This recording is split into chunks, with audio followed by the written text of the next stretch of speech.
Magandang araw po sa mga kaibigan at sa mga followers ko po sa Facebook. Meron po akong kilala. Nagpapasalamat po ako sa kanya dahil nag-message po siya sa akin. Dahil po nagpadala po siya sa akin ng 15,000. Ito po yung pinadala po sa akin na 15,000. Nag-usap po kami nung una kasi gusto niya magpakain sa mga batang katutubo po dito. Tinatanong niya po ako mga kaibigan kung ano po ang mas maganda. Pakain na lang po sa mga batang katutubo, ibili na lamang po ng bigas at grocery para ibigay po sa kanila. Hindi po ako makapag-desisyon po mga kaibigan. Maliban na lamang nag-survey po ako. Kaya po mga kaibigan, panoorin niyo po to. Anong gusto mo?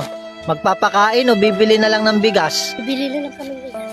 Anong gusto mo? Magpapakain tayo o bibili na lang ng bigas? Bibili na lang po ng bigas. Anong gusto mo? Magpapakain tayo o bibili na lang ng bigas? Ibibili na lang po ng bigas.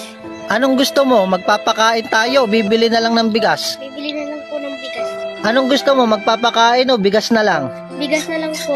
Anong gusto mo? Magpapakain o bibili na lang ng bigas? Bigas po. Anong gusto mo? Magpapakain o bibili na lang ng bigas? Bigas. Anong gusto mo? Magpapakain o bibigay na lang ng bigas? Bigas. Gusto mo? Magpapakain o bigas na lang? Bigas na lang po. Gusto mo?